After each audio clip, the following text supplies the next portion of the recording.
Hello friends, आज आपण page number 81 वर असलेले ऑक्झिलरी बी अँड हॅव निगेटिव्ह्ज हा लँग्वेज स्टडीचा भाग आजच्या तासाला आपण बघणार आहोत. ही जी काही लँग्वेज स्टडी आहे आपला रेड हेडेड लीक या लेसनशी रिलेटेड आहे. पण रेड हेडेड लीक हा लेसन आपल्याला या सिलेबसमध्ये सध्या या इयरसाठी नाही आहे दिलेला. फक्त लँग्वेज स्टडी म्हणजे ग्रामरचा भाग ओमिटेड झालेला नाही आहे, तो काढून टाकण्यात आलेला नाही आहे. तो ग्रामरचा भाग आपल्याला आज बघायचा आहे. बघा, तर आपण सुरुवात करूया.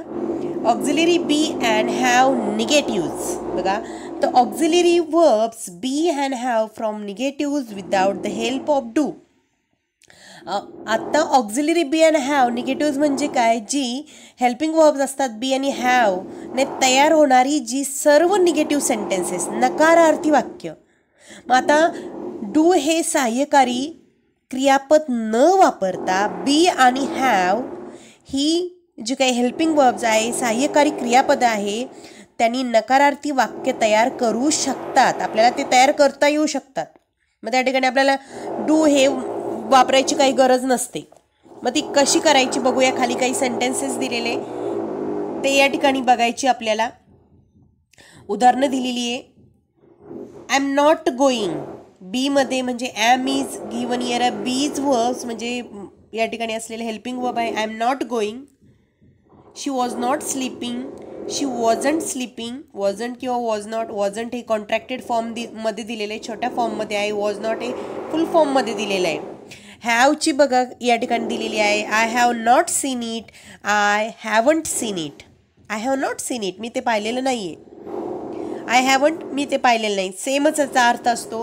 हॅवमध्ये he has not finished, he hasn't finished. या पद्धतीचे जे काही आहे उदाहरणं दिलेली आहे ऑक्झिलरी वर्बची बी आणि हॅवची निगेटिव्ह सेंटेन्सेस. आता खाली नोटमध्ये काय दिले बघा. Note that not is use with the form of be or have. Without a form of be or have the sentence will be incorrect. बघा, नोट काय दिलेली आहे. Note that not is use with the form of be or have. Without form of be or have the sentence will be incorrect. Be किंवा have या सहाय्यकारी क्रियापदांच्या रूपाबरोबर वरील वाक्यात not या नकारार्थी शब्दाचा उपयोग केला आहे की नाही. ॲम आणि नॉट. ॲम हा बीचं बी फॉर्ममधला आहे. इकडे हॅव फॉर्ममध्ये असलेले हॅज हॅव हॅड असलेले हॅज आणि नॉट आलेला आहे.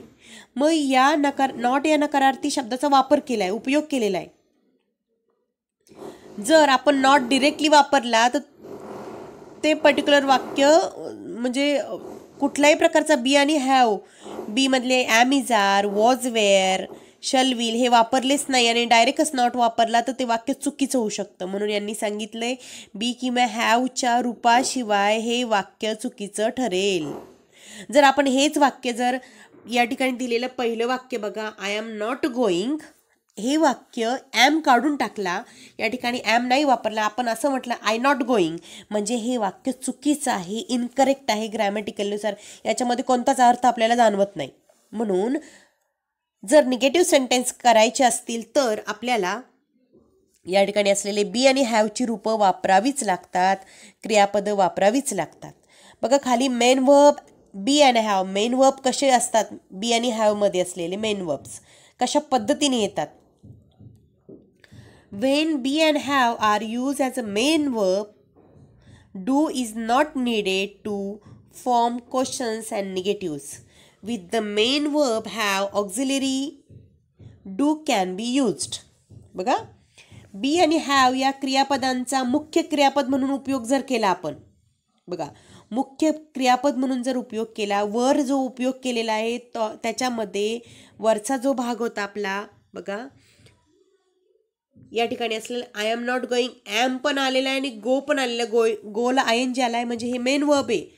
गो हे मेन वर्ब आहे. ॲम हे त्यासाठी हेल्प करणारं म्हणजे त्याला मदत करणारं वर्ब म्हणून वर्परलेलं आहे. वरच्या वाक्यामध्ये बी आणि हॅव हे मदत करणारी आहे, पण खालच्या वाक्यामध्ये बी आणि हॅव हे ॲज डिरेक्टली मेन वर्ब वापरले म्हणजे आर. हे मेन वर्ब आलं. इज मेन वर्ब आलेलं, याला जोडून एखादं दुसरं वर्ब आलेलं नाही म्हणून हे मेन वर्बचं काम करतं. म्हणूनच बी अँड हॅव या क्रियापदांचा मुख्य क्रियापद म्हणजे मेन वर्ब म्हणून वापर केला गेला आहे.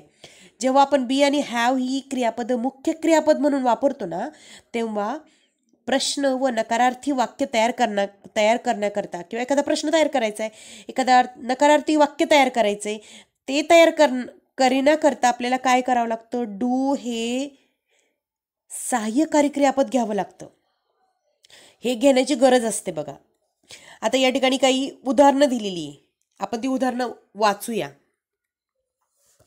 आर यू हंग्री, त्याच्या खाली why is he so sad बघा. And last one is given in I am not angry.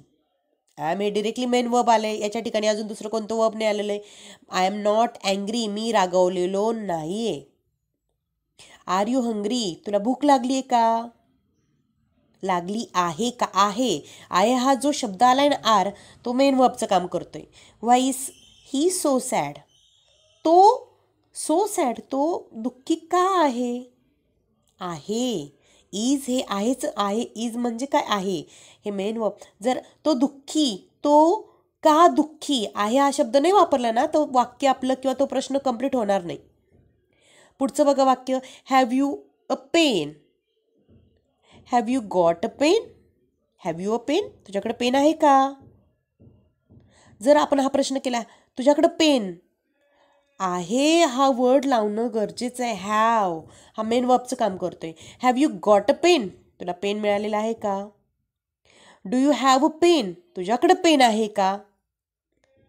बघा, हॅव यू अ पेन, तुझ्याकडे पेन आहेत का, डू यू हॅव पेन, तुझ्याकडे पेन आहे का, हे या पद्धतीने वापरलेली असतात. खाली I haven't any money, I haven't माझ्याकडे कोणत्याही प्रकारचा पैसा नाही आहे. I don't have a money, I haven't ना, आय डोंट हॅव तरी करेक्ट आहे, हॅवंट तरी करेक्ट आहे. म्हणजे दोन्ही पद्धतीने सुद्धा तुम्ही वापरू शकतात. म्हणजे हॅव या मुख्य क्रियापदाबरोबर डू हे जे काही हेल्पिंग वर्ब आहे ते क्रियापद वापरलं जाऊ शकतं. म्हणजेच I don't have, I do have, do you have हे वापरलं जाऊ शकतं. एक लक्षात ठेवायचे तुम्हाला. आय हॅवंट एनी मनी, माझ्याकडे पैसे नाही आहेत. आय डोंट हॅव अ मनी, तरी करेक्ट, माझ्याकडे पैसे नाही आहे. हे दोन्ही पण करेक्ट आहेत. बघा, अजून या ठिकाणी असलेले जे काही सेंटेन्सेस आहेत ते पुन्हा एकदा आपण वाचून घेऊया. बघा, पहिल्या चार्टमध्ये दिलेलं आय एम नॉट गोईंग, मी नाही जात आहे. मी जात नाही आहे, याच्यामध्ये गोईंग जात म्हणजे दॅट इज कंटिन्युअस टेन्स, जाण्याची क्रिया. जात नाही आहे ॲम, मी जात नाही. जर असंच वाचलं ना तर ते कंप्लीट वाटत नाही, त्याला आहे, होतं असं काहीतरी लावावं लागतं. म्हणून ॲम इथं वापरला गेलेला आहे. शी वॉज नॉट स्लीपिंग, ती झोपत नाही आहे. शी वॉज नॉट स्लीपिंग, ती झोपत नव्हती. झोपण्याची क्रिया तिची कालची, ती झोपत नव्हती. She wasn't sleeping. I have not seen it, मी पाहिलेलं नाही आहे. He has not finished, has finished हा आपला परफेक्ट प्रेझेंट टेन्स होतो. हॅज नॉट फिनिश, त्यांनी ते पूर्ण केलेलं, फिनिश केलेलं नाही आहे. खालचे ॲज अ मेन वर्ब असलेले शब्द बघा. आर यू हंग्री, तुला भूक लागली आहे का. Why is he so sad, तो का दुःखी आहे. हॅव यू अ पेन, तुझ्याकडे पेन आहे का. Have you got a pen, तुला पेन मिळाला आहे का. डू यू हॅव पेन, तुझ्याकडे पेन आहे का. आय हॅवंट एनी मनी, माझ्याकडे पैसा नाही आहे. आय डोंट हॅव अ मनी, माझ्याकडे पैसा नाही आहे. आता या ठिकाणी एक चित्रामध्ये तुम्हाला दिसतं बघा. हॅव यू टेल, तुला शेपटी आहे का. हॅव यू विंग्स, तुला विंग्स म्हणजे पंख आहेत का.